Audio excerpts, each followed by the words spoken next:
Dolphins fans, we have some more breaking news here on Dolphins Today. Miami has made a signing this afternoon, bringing in outside linebacker Malik Reed. His agent, Mike McCarthy, announcing on Twitter that his client Reed and the Dolphins have agreed to a one-year deal. And you know what I'm about to tell you. This is why you subscribe, regardless of where I'm at. I'm going to get you guys a video when the Dolphins make a move. It's obviously been a busy week with NFL free agency, and we're still going to see a lot of signings, I think, here in the coming weeks. So be sure to subscribe to the channel. We're trying to reach 41,000 subscribers here on Dolphins Today. But Malik Reed is the latest signing.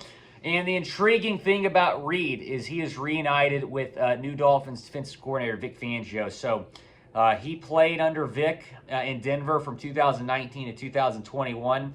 Put up his best numbers in Denver. He had 13 sacks combined his last two seasons with the Broncos, which was Vic Fangio's last two seasons as the Broncos head coach. He spent this past season with Pittsburgh, where he had one sack in 14 games. So he was a starting linebacker in Denver, started 26 games combined, 2020, 2021. He just did not play that same role in Pittsburgh. He just started 2 games for the Steelers this past season, had 25 tackles. That number was down from the previous year. He had 43 tackles with Denver in 2021. He had 4 quarterback hits, and he had 1 sack. So the numbers in Denver were a lot better than the numbers he put up in Pittsburgh. He was a starter in Denver. He was not a full-time starter with the Pittsburgh Steelers. Go down and grade the signing in the comment section. Type A, B, C, D, or F. It is the pinned comment on today's video. So when ad break comes, go down, chime in, grade the signing of Malik Reed, the newest member of this Dolphins linebacker room. We don't have the details yet. We just know it's a one-year deal. We don't know for how much it is. But I'll tell you what, the Dolphins have made some sneaky good signings here in the last couple of days. I love the David Long signing, 2 years, $11 million. I love the Braxton Berrios signing. We can go on and on about the moves the Miami's made. And I've been pleased, outside of them not signing a freaking offensive lineman, which hopefully that'll change soon. We talked yesterday about George Fant being linked. We'll see if that gets done.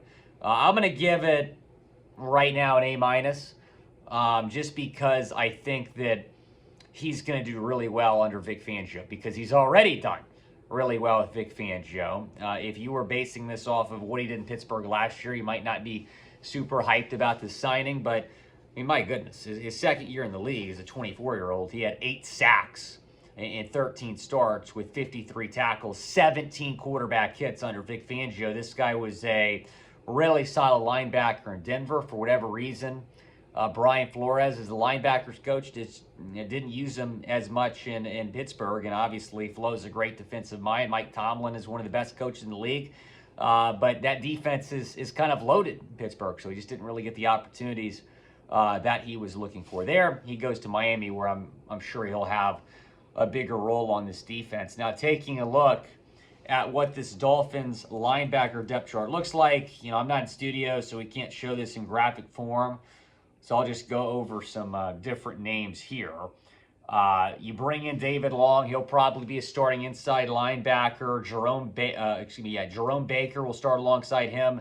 Bradley Chubb and Jalen Phillips. Those are probably going to be your 4 starting linebackers. Now, you had 5 coming into this free agency. You had 5 Dolphins linebackers that were free agents. Landon Roberts, he's already signed with Pittsburgh. So maybe kind of a trade here. Landon Roberts from Malik Reed. Sam McGuavin, he's not going to be back. I'd be shocked. Melvin Ingram might be back. Probably not. Andrew Van Ginkel's probably not going to be back. He's getting a lot of interest. He met with the Raiders yesterday. He met with the Patriots the day before. So he'll probably sign with one of those teams. And then Duke Riley was a free agent, but he has re-signed with Miami. So we'll see what Ingram, Aguavin, and Van Ginkel do. I would love AVG back. I don't really think that's realistic at this point. So Malik Reed, in all likelihood, will be a backup outside linebacker and will probably get a decent number of reps at that position. So I like the depth right now at linebacker. I couldn't say that coming in, but the David Long signing was phenomenal. I think this Malik Reed signing is also really, really good. And Bradley Chubb's versatile. He could, kind of go back and forth defensive line to linebacker. So whenever Chubb is maybe, along that defensive line, Malik Reed, will be getting a lot of reps at outside linebacker. Let me know, what is your one-word reaction to the Dolphins signing Malik Reed? Go down in the comments section and let me know. I'm going to say sneaky. I think this is a sneaky good signing made by the Dolphins. I'm sure Vic Fangio kind of went to bat for this signing. And Vic Fangio in his press conference when he was introduced as the Dolphins DC was like, Chris Greer, I'm going to let him do his thing, but I'm certainly not going to be afraid to give my input when I like a guy. And I'm sure he gave his input on this signing. I also wanted to hit on this as well. I forgot to mention this in yesterday's video.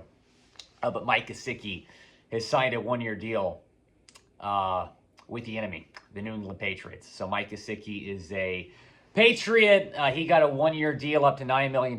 It's probably not what he was looking for. It's actually a one-year $4.5 million deal with incentives up to 4.5. So the value there is really, really good. I think a lot of guys have been a little bit underpaid in free agency. Mike Gesicki, one of those guys. I think he probably wanted something 3 years, $11 or $12 million range, but his value went per year range. I think his value, though, went down this past season, and he just didn't get the deal he was looking for. Man, if you'd have told me we could have brought Mike back for 1 year's up to $9 million, I certainly would have done it. But I think he'll do well in New England. They traded Jonnu Smith to Atlanta last week. So he's going to have a lot of opportunities to get involved in that Patriots offense. He'll be a good weapon for Mac Jones. Mac Jones really needed some more weapons. They go out and get Juju Smith-Schuster, who's okay. And now they add Mike Gesicki to this offense where he'll be paired alongside Hunter Henry as a tight end on that team. So, hopefully it works out for Mike. I kind of said the same about Morstead yesterday. I just wish he would have gone out of the division. I would have loved for him to have had success with an NFC team. We don't have to worry about him, but he's going to be in the AFC East. We're going to see him twice a year. So he's got all the talent in the world. The problem in Miami this past season is Mike McDaniel likes those blocking tight ends, and he just did not fit very well into Mike McDaniel's scheme. Now, the Dolphins did sign Eric Saubert the other day. I would not rule out them signing another tight end or at least drafting a tight end. They've been linked to Darnell Washington. I don't know if he's going to fall, though, to 51. Another name to watch at tight ends, Foster Moreau. He's meeting this weekend with the Cincinnati Bengals. The Bengals love their LSU guys. Foster, an LSU guy. They obviously signed La'el Collins. They have Joe Burrow. They have Jamar Chase. I mean, the list goes on and on. Those LSU guys on that Cincinnati team. Go Tigers. But I do believe that Foster Moreau is going to Cincinnati. Which is a little bit disappointing because I liked him as a potential Dolphins target. But he's a name to monitor. And again, we need to solidify that offensive line, man. It's been really frustrating. I love what Chris Grier's done in free agency, but the offensive line, his approach there has been inexcusable. You've got to go out and get a solid right tackle. You have to go out and get a solid left guard. Maybe they'll do that in the draft. We'll see. You could have afforded Caleb McGarry. You might have been able to afford Orlando Brown. So hopefully the Dolphins make a splash at right tackle here in the coming days. We'll wait and see. But appreciate you all watching the show. I'm going to be back in studio tomorrow getting you guys some more vids. I think that mailbag that was supposed to go out today is going to go out tomorrow now instead. And maybe I'll get you guys a second vid tomorrow as well. So appreciate y'all. This has been Willy Fans. Have a great rest of your weekend. And by the way, go Canes. A big win for the U yesterday over Drake in March Madness.